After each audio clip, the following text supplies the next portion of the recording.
Hello दोस्तों, तो कैसे हैं आप सब। मैं आपका स्वागत करता हूं अपने YouTube चैनल इंदौर की पाठशाला पर। और ये आपका अपना YouTube चैनल है।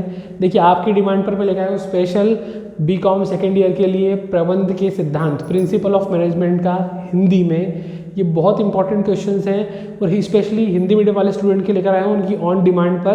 तो अगर आपकी डिमांड पर मैं इतना कर सकता हूँ तो प्लीज़ आप मेरे लिए भी अच्छा सा लाइक कीजिए, कमेंट कीजिए, अपने दोस्तों में शेयर कीजिए और अगर आप नए हैं सब्सक्राइब करें और बेल आइकन दबाइए। जल्दी से पहले इन क्वेश्चंस को आप स्क्रीनशॉट ले लीजिए, जल्दी से स्पीड में, ठीक है।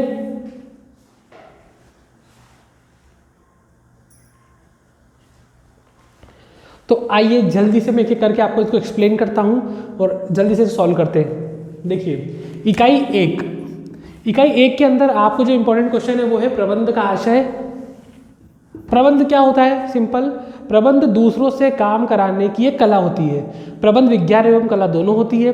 प्रबंध एक पेशे के रूप में भी होता है। प्रबंध एक अर्जित प्रतिभा भी है और जन्मजात प्रतिभा भी है, ठीक है। प्रबंध का महत्व, प्रबंध हर स्तर पर आवश्यक होता है ना। प्रबंध व्यापार को बनाए रखने के लिए काम आता है। प्रबंध जो है मानव विकास के लिए बहुत ज़रूरी है। प्रबंध हर स्तर पर आवश्यक होता है। प्रबंध सार्वभौमिक होता है ना। इसकी विशेषता बहुत आसान है। प्रबंध एक गतिशील प्रक्रिया है, सार्वभौमिक प्रक्रिया है ना, अनिवार्य प्रक्रिया है, ठीक है, समन्वय के लिए आवश्यक है। ये वो इसकी विशेषता है। आपने क्लास 12th में ऑलरेडी ये पढ़ के रखा है। कोई भी प्रॉब्लम अगर आपको आती है तो आप 12th की बुक उठाकर उसमें से भी पढ़ सकते हैं। देखिए, सेकंड, प्रबंध के सिद्धांत। अब प्रबंध के सिद्धांत क्या होते हैं? प्रबंध के सिद्धांत वही होते हैं जो एक प्रबंध को ये बताते हैं, प्रबंधक को, कि उसे क्या काम करना है, कैसे करना है। ये एक प्रबंधक के लिए दिशा निर्देश का काम करते हैं। क्या काम करते हैं? दिशा निर्देश देने का, ठीक है। अब इसमें टेलर के सिद्धांत है और फेयोल के सिद्धांत है। तो मैं आपको बता दूं, टेलर जो है ना वो है फादर ऑफ साइंटिफिक मैनेजमेंट, वैज्ञानिक प्रबंध का जन्मदाता। कौन है? टेलर। तो फेयोल कौन है? Father of general management.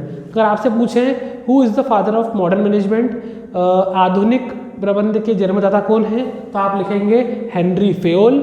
और आपसे पूछेंगे वैज्ञानिक प्रबंध के जन्मदाता कौन है, आप लिखेंगे FW टेलर। फेयोल ने कितने सिद्धांत दिए थे? 14 प्रिंसिपल दिए थे, ठीक है।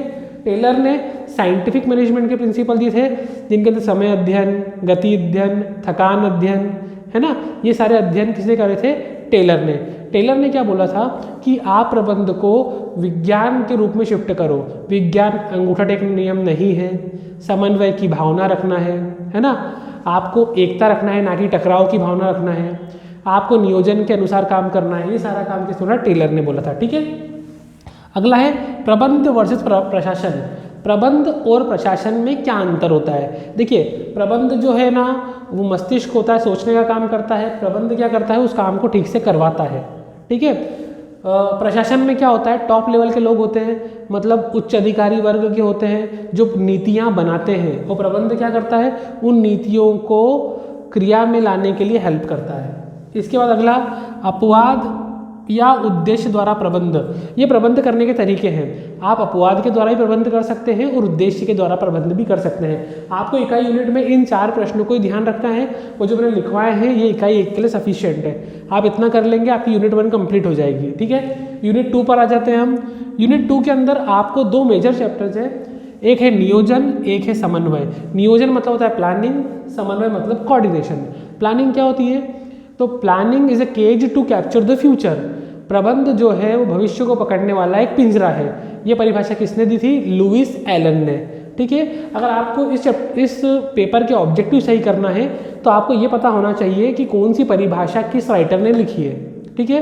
अगर आपने नहीं पढ़ी हो तो प्लीज़ परिभाषा पढ़ के जाना, उससे आपके ऑब्जेक्टिव बनेंगे। दूसरी बात, नियोजन जो है प्रबंध का पहला कार्य है, प्राइमरी फंक्शन ऑफ मैनेजमेंट, ठीक है। नियोजन की विशेषता भी वही है जो प्रबंध की विशेषता बताई मैंने आपको बताई है, सेम वही है। इसका महत्व, प्रबंध का महत्व, दोनों का महत्व सेम है। सीमाएं, लिमिटेशन क्या होती है? देखो, नियोजन भविष्य पर आधारित होती है और भविष्य पूर्वानुमान पर आधारित होता है, तो इसलिए भविष्य अनिश्चित होता है। कई बार नियोजन करा गलत हो जाता है। फिर नियोजन एक खर्चीली प्रक्रिया भी है। फिर प्लानिंग करने में पैसा लगता है, जगह जगह भटकते हो, घूमते हो, फिरते हो, नॉलेज लेकर आते हो, वो कभी कभी फेल हो जाता है तो उसके लिए कॉस्टली पड़ता है। फिर नियोजन जो होता है ना वो पूरी तरीके से हमेशा सही नहीं होता। कई बार गलत जानकारी मिलने की वजह से नियोजन गलत भी हो जाता है। फॉर एग्जाम्पल, आप कहीं घूमने जाने वाले हैं, आपने कार बुक कर ली, आपके लास्ट मोमेंट पता पड़ा कि कार जो है वो ख़राब हो गई है, तो आपकी पूरी प्लानिंग वेस्ट हो जाती है। ठीक है, अगला है समन्वय, कोऑर्डिनेशन। देखिए कोई भी काम अगर आपको करना है ना तो तालमेल होना ज़रूरी है। समन्वय मतलब कोऑर्डिनेशन, तालमेल। देखिए मैंने 3 लोगों में काम बांट दिया, पर उन 3 लोगों का आपस में बिल्कुल समन्वय नहीं है, वो बातचीत नहीं करते, उनमें कोऑर्डिनेशन नहीं है, तो काम पूरा बिगड़ेगा।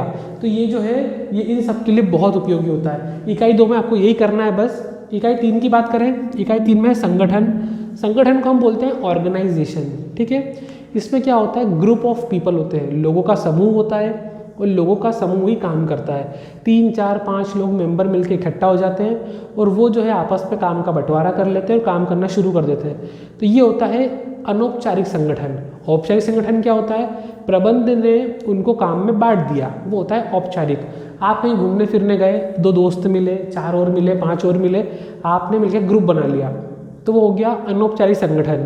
कि आपने ऐसे ही बस मिलजुले बात करे, एक दूसरे का नेचर अच्छा लगा और ग्रुप बन गया, वो होता है अनौपचारिक संगठन, आपके दोस्तों का, फैमिली का, फ्रेंड्स का। ठीक है, पर औपचारिक क्या होता है, फॉर्मल, कि आप एक कंपनी में जॉब करते हो और कंपनी के लोगों ने आपको एक टीम में बांध दिया है, वो होता है औपचारिक संगठन। ठीक है, इसकी विशेषता और महत्व भी करना है आपको। देन विकेंद्रीकरण और केंद्रीकरण क्या होता है। देखो विकेंद्रीकरण का मतलब होता है डिसेंट्रलाइजेशन। जब आप कोई काम को बहुत सारे लोगों में बांट देते हो तो उसको बोलते हैं विकेंद्रीकरण। केंद्रीकरण मतलब पावर हमारे हाथ में रखना, पावर का बंटवारा नहीं करना, जो करेंगे हम करेंगे, पावर हमारे पास है और हम सब पे रूल करना चाहते हैं, राज करना चाहते हैं, वो होता है केंद्रीकरण। ठीक है, नियुक्ति बहुत इंपॉर्टेंट चैप्टर है। नियुक्ति मतलब स्टाफिंग क्या होती है। देखिए सही व्यक्ति को सही जगह पर चुनना नियुक्ति होती है। ठीक है, भर्ती क्या होती है, सभी लोगों को जॉब के लिए अप्लाई करने के लिए बुलाना, कि आमंत्रण देना कि आइए तो नौकरी के लिए आप आवेदन दीजिए, वो होता है भर्ती करना। एग्जाम में भर्ती से पूछा जाएगा भर्ती के स्रोत, क्या पूछा जाएगा, भर्ती के स्रोत। भर्ती के 2 स्रोत हैं, आंतरिक और बाह्य। आंतरिक स्रोत में क्या होता है, पदोन्नति और हस्तांतरण, ट्रांसफर कर देना। देखो आंतरिक मतलब क्या होता है कि आपकी कंपनी में आप जॉब करते हो तो वहीं पे आपका प्रमोशन हो गया, पदोन्नति कर दी, आपकी पोस्ट ऊंची कर दी आपकी। ठीक है, या ट्रांसफर, एक ब्रांच से दूसरी ब्रांच भेज दिया, आप हो तो उसी कंपनी के मेंबर, तो वो होता है आंतरिक भर्ती। बाह्य भर्ती क्या होती है, वो होती है कैंपस रिक्रूटमेंट। भाई कॉलेज में आपकी कंपनी आती है, वो कॉलेज से आपको ले जाती है। दूसरा होता है कि आपने गेट के बाहर पोस्टर लगा दिया, विज्ञापन द्वारा भर्ती, या फिर कोई संस्था द्वारा भर्ती। ठीक है, चयन मतलब सिलेक्शन होता है। चयन और भर्ती में आपको अंतर पूछ सकते हैं, एक बार पढ़ के ज़रूर जाना, इम्पॉर्टेंट है। देखो भर्ती जो होती है वो एक धनात्मक प्रक्रिया है, चयन जो है वो ऋणात्मक प्रक्रिया है। ठीक है, क्योंकि भर्ती में आप किसी को भी आवेदन देने के लिए बुलाते हो, पर चयन में आपका सबका चयन नहीं कर सकते, आपको रिजेक्ट करके लोगों को हटाना पड़ेगा।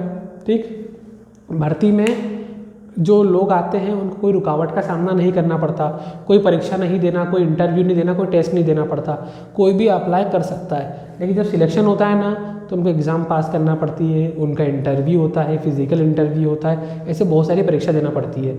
भर्ती हमेशा पहले होती है, चयन हमेशा बाद में होता है उसके। ठीक है, याद रखना ये। चयन की प्रक्रिया भी आपको एग्जाम में पूछते हैं कि चयन की प्रक्रिया क्या होती है। देखो सबसे पहले अपन एप्लीकेशन लेते हैं, मतलब आवेदन लेना। आवेदन लेने के बाद हम करते हैं छांटबीन, उसमें से जो हमारे काम के आवेदन है उनको चयन कर लेना, बाकी को रिजेक्ट कर देना। फिर आप उन लोगों को बुलाते हैं प्राथमिक साक्षात्कार के लिए, प्राइमरी इंटरव्यू के लिए। फिर आप उनका चयन करके उनको बुलाते हैं सेकेंडरी इंटरव्यू में। आप उनका मेडिकल चेकअप करते हैं, अंकेक्षण करते हैं, जांच करते हैं, उनकी रेफरेंस चेकिंग करते हैं और बाद में आप उनको चयन करके फिर भर्ती मतलब चयन कर लेते हैं उनका, वो प्रशिक्षण और विकास के लिए शिफ्ट कर देते हैं। ठीक है, अब प्रशिक्षण और विकास में आपको अंतर आता है। प्रशिक्षण को बोलते हैं ट्रेनिंग देना और विकास का मतलब होता है बेटा डेवलपमेंट। देखो प्रशिक्षण क्या होता है, जब भी आप कोई जॉब के लिए जाते हो ना तो आपको मशीन चलाना नहीं आती, काम करना नहीं आता, तो आपको ट्रेनिंग दी जाती है, प्रशिक्षण दिया जाता है काम करने का। ठीक है, तो प्रशिक्षण जो होता है वो प्रैक्टिकल सब्जेक्ट है ना, वहाँ पे थ्योरी नहीं होती, आपको प्रैक्टिकल करके दिखाया जाता है। ठीक है, प्रशिक्षण जो है कुछ समय का होता है, 3 महीने, 4 महीने, 5 महीने, पर जो डेवलपमेंट विकास है जीवन भर चलता रहता है। प्रशिक्षण में किसी एक काम पे आपको फोकस कराया जाता है, पर विकास पे आपके पूरे चरित्र का, पूरी लाइफस्टाइल का जो है विकास होता है। ठीक है, अब अधिकार अंतरण। अधिकार अंतरण के आपको परिभाषा, विशेषता और महत्व करना है। अधिकार अंतरण क्या होता है? अपना अधिकार किसी और को दे देना। फॉर एग्जाम्पल, आप एक कैटरिंग वाले हैं, आप शादी पार्टी के ऑर्डर लेते हैं, या फिर आप इवेंट मैनेजर है, सर कैटरिंग वाला मत बोलो, आप इवेंट मैनेजर है, ठीक है।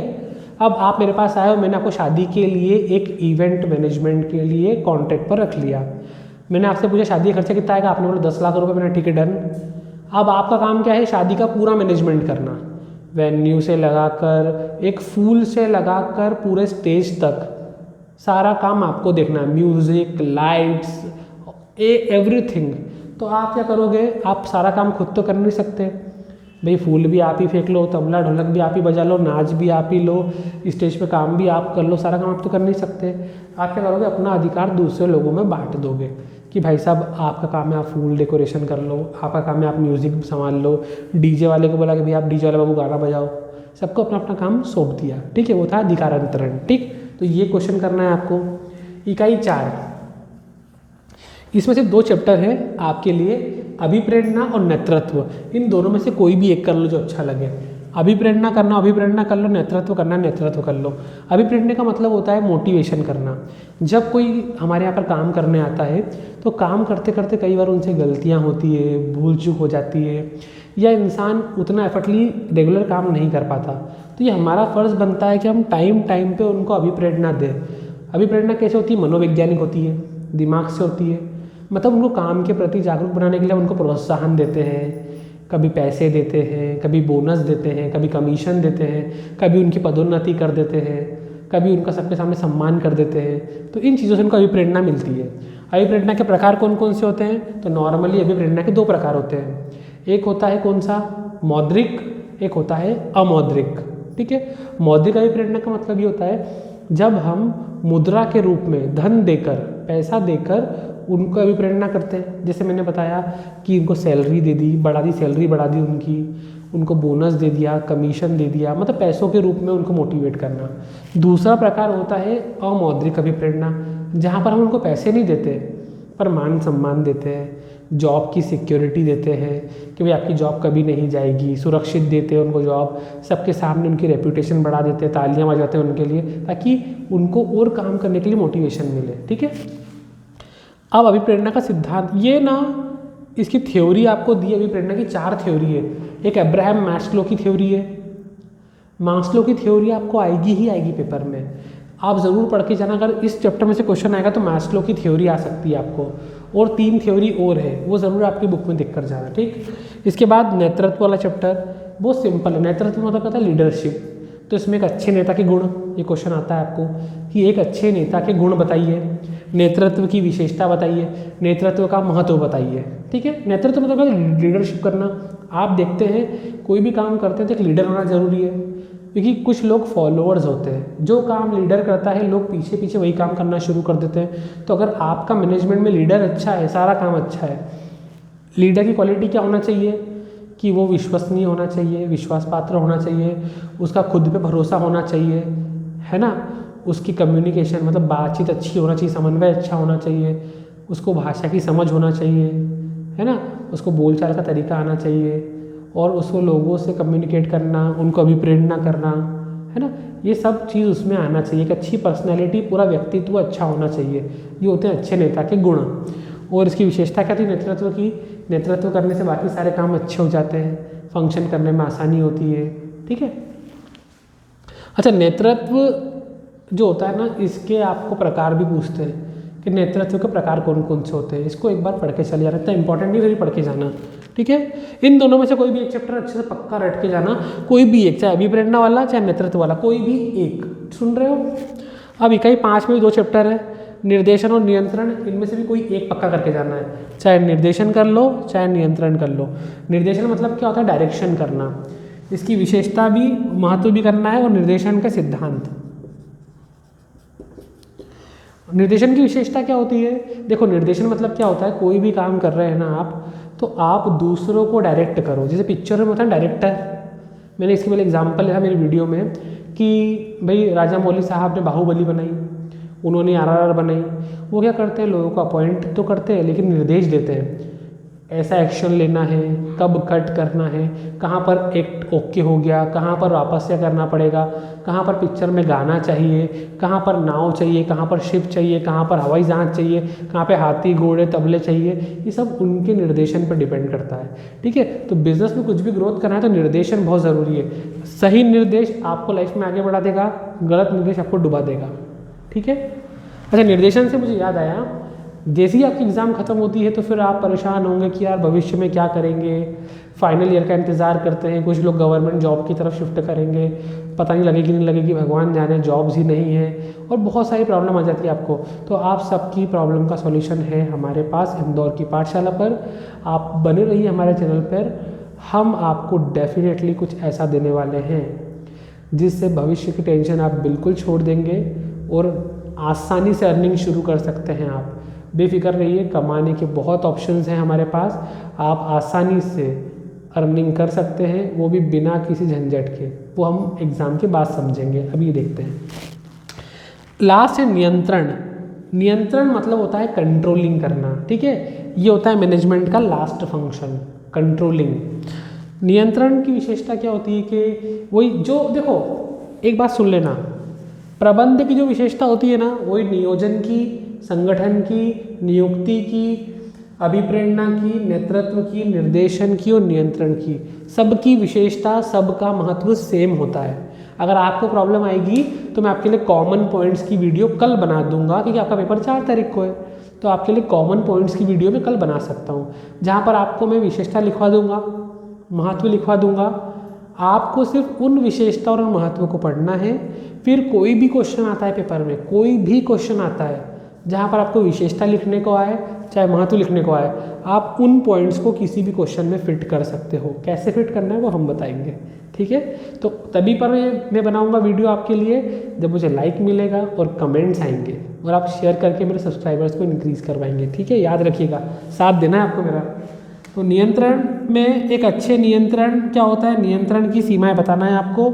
ठीक है, एक अच्छे नियोजन की विशेषता ही पूछते हैं, अच्छे नियंत्रण की विशेषता, अच्छे नियोजन की विशेषता। ठीक है, तो दोस्तों ये है आपका टोटल पेपर। जितने क्वेश्चन मैंने आपको आज बताए, अगर आप इतने कर लोगे तो आसानी से आप बहुत अच्छे नंबर पेपर में स्कोर कर सकते हो। ठीक है, और भी कोई डाउट हो तो आप मुझे कमेंट बॉक्स में बताइएगा।